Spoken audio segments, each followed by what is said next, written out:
नमस्कार। आज हम बात करने वाले हैं एक बहुत ही अहम सवाल पर जो कॉमर्स के छात्रों के मन में अक्सर आता है। 12वीं के बाद आखिर करें क्या? बिल्कुल। और विकल्प इतने सारे हैं कि उलझन होना तो स्वाभाविक है।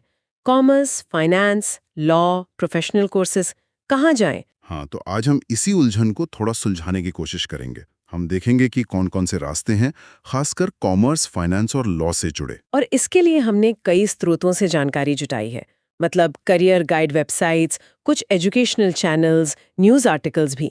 इनमें अलग-अलग कोर्सेज, उनकी फीस, क्या पढ़ाया जाता है, करियर कैसा रहता है, सैलरी वगैरह, ये सब शामिल है। तो हमारा मकसद यही है कि इस सारी जानकारी को एक जगह लाकर एक साफ तस्वीर पेश की जाए, ताकि सुनने वालों को अपने लिए सही रास्ता चुनने में मदद मिले। बिल्कुल। कॉमर्स के बाद की दुनिया को समझने के लिए एक मजबूत आधार तैयार करना। चलिए फिर शुरू करते हैं। सबसे पहले बात करते हैं उन प्रोफेशनल कोर्सेज की जो 12वीं कॉमर्स के ठीक बाद किए जा सकते हैं। हाँ, देखिए, पहले ये समझना जरूरी है कि मोटे तौर पर दो तरह के रास्ते दिखते हैं। एक तो है आपकी रेगुलर बैचलर डिग्री, जिससे बीकॉम वगैरह। हाँ, जो अक्सर आगे की पढ़ाई या रिसर्च के लिए बेस बनाती है। बिल्कुल। और दूसरा है प्रोफेशनल कोर्स। इनका मकसद होता है किसी खास फील्ड में, जैसे अकाउंटिंग या फाइनेंस, आपको सीधे जॉब के लिए तैयार करना। और आजकल कॉमर्स स्ट्रीम पॉपुलर हो रही है, तो इन प्रोफेशनल कोर्सेज की डिमांड भी काफी है। जब प्रोफेशनल कोर्स की बात आती है तो सबसे पहले नाम जहन में सीए और सीएस का आता है। ये तो बहुत कॉमन है। हाँ, सीए यानी चार्टर्ड अकाउंटेंट और सीएस यानी कंपनी सेक्रेटरी। इनके बारे में ज्यादातर लोग जानते हैं। लेकिन इनके अलावा भी और भी काफी अच्छे विकल्प मौजूद हैं। जैसे कि क्या आप कुछ और नाम बता सकती हैं? जरूर। जैसे एफआरएम है, फाइनेंशियल रिस्क मैनेजमेंट।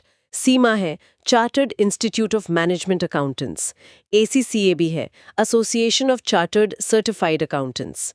फिर सीएफए यानी चार्टर्ड फाइनेंशियल एनालिस्ट, सीएमए यानी सर्टिफाइड मैनेजमेंट अकाउंटेंट और सीएफपी यानी सर्टिफाइड फाइनेंशियल प्लानर।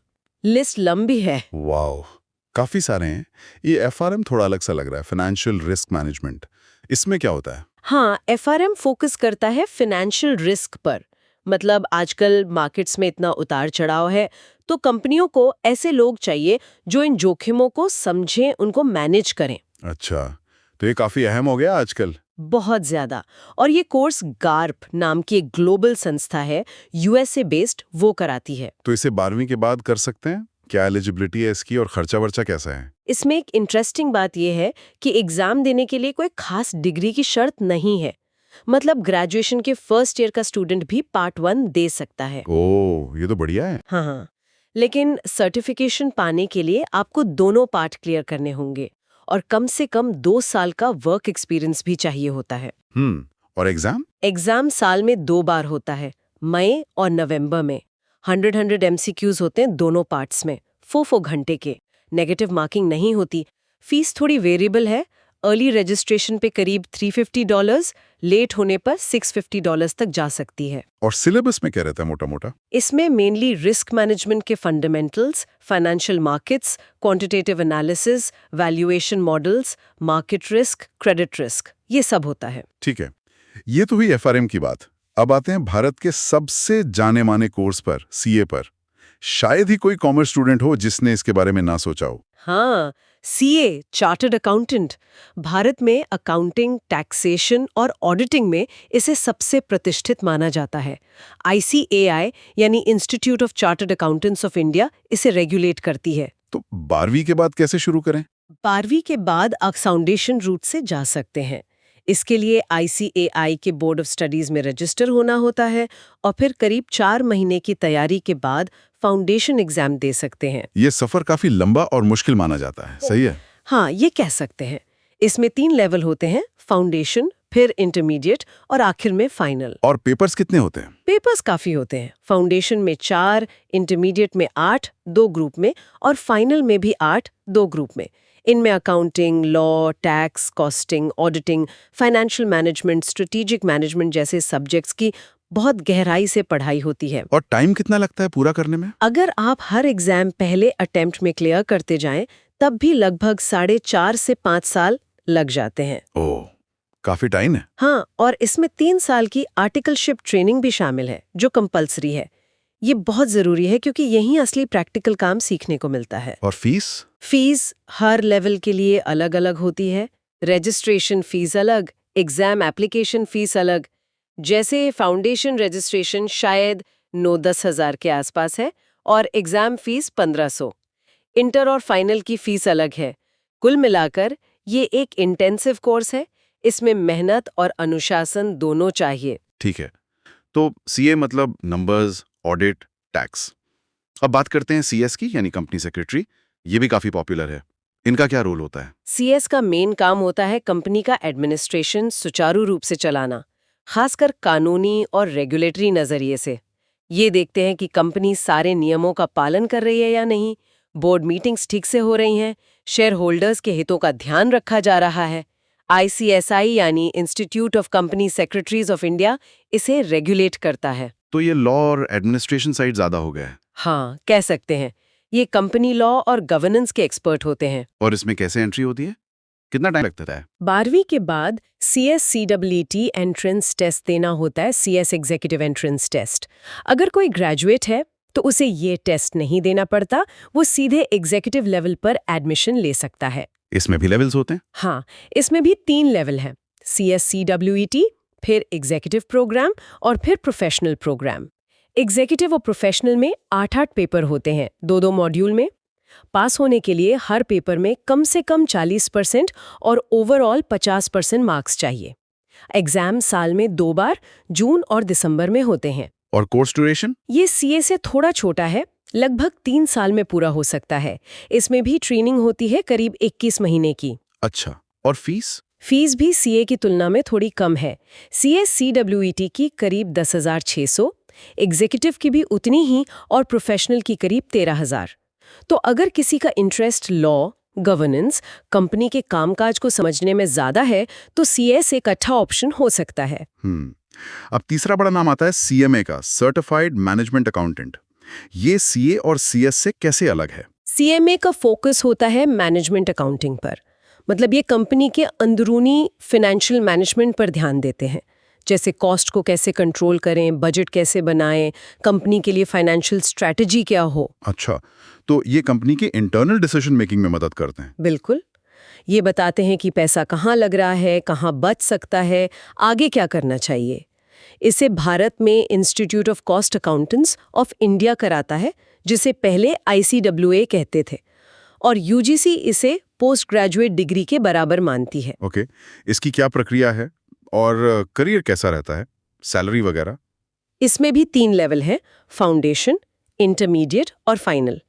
12वीं के बाद फाउंडेशन से शुरू कर सकते हैं या ग्रेजुएशन के बाद सीधे इंटरमीडिएट में जा सकते हैं, अगर ICAI का फाउंडेशन पास किया हो तो। टाइम कितना लगता है इसमें? ये लगभग 4 साल का कोर्स हो सकता है, जिसमें 3 साल की प्रैक्टिकल ट्रेनिंग भी शामिल है। फाइनल एग्जाम आप ट्रेनिंग शुरू होने के 6 महीने बाद दे सकते हैं, ऐसा कुछ नियम है। और फीस? फीस इसमें भी लेवल्स में बनती है। फाउंडेशन की करीब 6,000, इंटरमीडिएट की 23,000 के आसपास और फाइनल की 25,000। और जॉब्स और सैलरी? देखिए, सैलरी को लेकर अलग अलग सोर्सेज में थोड़ी भिन्नता है। कहीं फ्रेशर की सैलरी 2.5 लाख सालाना बताई गई है, कहीं 6-8 लाख, लेकिन एवरेज 4-5 लाख मान सकते हैं। और अनुभव के साथ या अगर आप CFO जैसी पोजीशन तक पहुंचते हैं तो सैलरी 50 लाख या उससे भी ज्यादा हो सकती है। तो रोल्स क्या होते हैं इसमें? Cost accountant? हाँ, cost accountant, financial analyst, management accountant, budget analyst, यहाँ तक कि CFO भी। तो ये तीनों CA, CS, CMA काफी सॉलिड ऑप्शंस लगते हैं, बस फोकस एरिया अलग-अलग है। बिल्कुल। इनके अलावा आपने CMI, ACCA, CFA, CFP का भी जिक्र किया था। बहुत संक्षेप में ये किन के लिए है? हाँ, जल्दी से बताता हूँ। CIMA भी मैनेजमेंट अकाउंटिंग में है, पर इसकी ग्लोबल पहचान ज्यादा है। ACCA भी ग्लोबल है, 78 से ज्यादा देशों में मान्यता है। ये ब्रॉड अकाउंटिंग और बिजनेस स्किल्स देता है। उन लोगों के लिए अच्छा है जो बाहर काम करना चाहते हैं। और CFA? CFA इन्वेस्टमेंट और फाइनेंशियल एनालिसिस का गोल्ड स्टैंडर्ड माना जाता है। बहुत रेप्यूटेड है, पर काफी मुश्किल और महंगा भी। इन्वेस्टमेंट बैंकिंग, पोर्टफोलियो मैनेजमेंट में जाने वालों के लिए बेस्ट है। इसके लिए ग्रेजुएशन या वर्क एक्सपीरियंस चाहिए होता है। और आखिरी CFP? CFP यानी सर्टिफाइड फाइनेंशियल प्लानर। ये पर्सनल फाइनेंशियल प्लानिंग के लिए है, जैसे किसी व्यक्ति की retirement planning, tax planning, investment advice देना। समझ गया। तो ये तो हो गए प्रोफेशनल सर्टिफिकेशंस। अब जरा अंडर ग्रेजुएट डिग्रीज की तरफ चलते हैं। जैसे बीकॉम में एक स्पेशलाइजेशन है बैंकिंग एंड फाइनेंस। हाँ, बीकॉम बैंकिंग इन फाइनेंस ये 3 साल की अंडर ग्रेजुएट डिग्री है। जैसा नाम से पता चल रहा है, ये बैंकिंग, इंश्योरेंस, अकाउंटिंग और इनसे जुड़े कानूनों पर फोकस करती है। तो जो लोग बैंकिंग सेक्टर में जाना चाहते हैं उनके लिए सही है। बिल्कुल, ये उन्हें इंडस्ट्री की अच्छी प्रैक्टिकल समझ देती है। इसमें एडमिशन कैसे होता है और अच्छे कॉलेज कौन से हैं? एडमिशन ज्यादातर 12वीं के मार्क्स पर यानी मेरिट बेस्ड होता है, या फिर कुछ कॉलेज अपना एंट्रेंस एग्जाम लेते हैं, जैसे IPU, CT, NPAT वगैरह। अच्छे कॉलेजों में Jain University Bangalore, KJ Somaiya Mumbai, Christ University Bangalore, Saint Xavier's Mumbai, Symbiosis Pune, Delhi University का श्री वेंकटेश्वर कॉलेज, ये सब गिने जाते हैं। और फीस, जॉब्स का क्या सीन है? फीस में काफी अंतर है। सरकारी कॉलेजों में कम होती है, जैसे सेंट जेवियर्स मुंबई या वेंकटेश्वर में काफी कम है, हजारों में। वहीं प्राइवेट जैसे जैन या क्राइस्ट में लाखों में हो सकती है पूरे कोर्स की। जॉब्स की बात करें तो बैंक में कैशियर, लोन ऑफिसर से लेकर equity research analyst, account manager, stock broker तक बन सकते हैं। सैलरी रेंज बहुत वाइड है। शुरू में 2-3 लाख से लेकर कुछ रोल्स में एक्सपीरियंस के साथ 10-12 लाख सालाना तक भी जा सकती है। एक और सवाल जो अक्सर छात्र पूछते हैं, BBA करें या बीकॉम? दोनों 3 साल की डिग्री हैं, क्या फर्क है इनमें? हाँ, ये बहुत कॉमन कंफ्यूजन है। देखिए, BBA यानी बैचलर ऑफ बिजनेस एडमिनिस्ट्रेशन, ये मैनेजमेंट पर ज्यादा फोकस्ड है। इसमें आप मार्केटिंग, HR, बिजनेस ऑपरेशंस पढ़ते हैं। तो ये बिजनेस चलाने, मैनेज करने वालों के लिए है? हाँ, कह सकते हैं, जिन्हें टीम मैनेज करनी है, मार्केटिंग स्ट्रैटेजी बनानी है। दूसरी तरफ बीकॉम यानी बैचलर ऑफ कॉमर्स, ये अकाउंटिंग, फाइनेंस, टैक्सेशन, इकोनॉमिक्स पर ज्यादा केंद्रित है। मतलब फाइनेंशियल साइड पर? बिल्कुल। जिन्हें फाइनेंशियल रिकॉर्ड्स, टैक्स, आर्थिक विश्लेषण में रुचि है, उनके लिए बीकॉम बेहतर है। तो क्या करियर और कमाई में भी फर्क आता है, फीस वगैरह? करियर के रास्ते तो अलग होते हैं, BBA से मैनेजमेंट, बीकॉम से फाइनेंस अकाउंटिंग, पर सैलरी में काफी ओवरलैप है। शुरुआती औसत सैलरी दोनों में 3 लाख से 8 लाख सालाना के बीच हो सकती है। ये रोल, कंपनी, कॉलेज सब पर डिपेंड करता है। हाँ, फीस में फर्क हो सकता है। सरकारी कॉलेजों में दोनों सस्ते हैं, पर प्राइवेट में BBA अक्सर बीकॉम से थोड़ा महंगा होता है। तो मतलब चुनाव इंटरेस्ट के हिसाब से करना चाहिए? बिल्कुल, मैनेजमेंट में जाना है या फाइनेंस में, ये क्लियर होना चाहिए। इकोनॉमिक्स भी एक पॉपुलर चॉइस है कॉमर्स के बाद। इसमें BA इकोनॉमिक्स और BSc इकोनॉमिक्स, ये 2 ऑप्शन दिखते हैं। क्या अंतर है? देखिए, अंतर फोकस का है। BA इकोनॉमिक्स ज्यादा थ्योरी बेस्ड होता है। इसमें आर्थिक सिद्धांत, नीतियां, इन पर जोर रहता है। गणित का इस्तेमाल होता है, पर शायद उतना इंटेंसिव नहीं। और BSc इकोनॉमिक्स? BSc इकोनॉमिक्स ज्यादा क्वांटिटेटिव होता है। इसमें स्टैटिस्टिक्स, एडवांस्ड मैथ्स का काफी इस्तेमाल होता है। ये डेटा एनालिसिस, इकोनॉमिक मॉडलिंग पर ज्यादा फोकस करता है। तो किसे क्या चुनना चाहिए और करियर क्या है? अगर किसी को इकोनॉमिक्स की थ्योरी में ज्यादा इंटरेस्ट है और मैथ्स में बहुत ज्यादा कंफर्टेबल नहीं है, तो BA इकोन चुन सकते हैं। पर अगर किसी को मैथ्स पसंद है, आंकड़ों से खेलना अच्छा लगता है, इकोनॉमिक्स का प्रैक्टिकल एप्लीकेशन देखना है, तो BSc इकोन बेहतर हो सकता है। करियर के रास्ते दोनों के बाद काफी मिलते जुलते हैं, economist, data analyst, policy researcher, financial analyst वगैरह। और टॉप कॉलेज कौन से हैं इकोनॉमिक्स के लिए? टॉप कॉलेजों में वही नाम आते हैं जो कॉमर्स के लिए भी हैं, जैसे DU के SRCC, saint Stephen, LSR, Hindu, Hansraj, फिर saint Xavier's, Calcutta Mumbai, Loyola Chennai, Christ Bangalore, नरसिम्हजी Mumbai, Ashoka university, Fergusson college Pune. और सैलरी? शुरुआती सैलरी यहाँ भी काफी वेरिएबल है, शायद 1.5 लाख से 5 लाख सालाना के बीच, लेकिन अनुभव और स्पेशलाइजेशन के साथ काफी बढ़ सकती है। आपने कई बार DU के कॉलेजों का जिक्र किया, SRCC, LSR, हिंदू, हंसराज, ये कॉमर्स और इकोनॉमिक्स के लिए इतने खास क्यों माने जाते हैं? हाँ, एक सोर्स के रैंकिंग के हिसाब से ये टॉप पर है। SRCC तो अक्सर नंबर 1 होता है कॉमर्स के लिए। इनकी खास बात है इनका ROI, रिटर्न ऑन इन्वेस्टमेंट। ये सरकारी कॉलेज है तो फीस बहुत कम है, सालाना 20-30 हजार के करीब। अच्छा, इतनी कम? हाँ, और प्लेसमेंट बहुत जबरदस्त होते हैं। SRCC, LSR, हिंदू से 35-45 लाख सालाना तक के पैकेज मिलना आम बात हो गई है। हाँ, ये तो कमाल है। बिल्कुल। दूसरी तरफ जो प्राइवेट कॉलेज है, जैसे क्राइस्ट, नरसी मोंजी, जेवियर्स मुंबई, इनकी फीस काफ़ी ज़्यादा हो सकती है, लाखों में।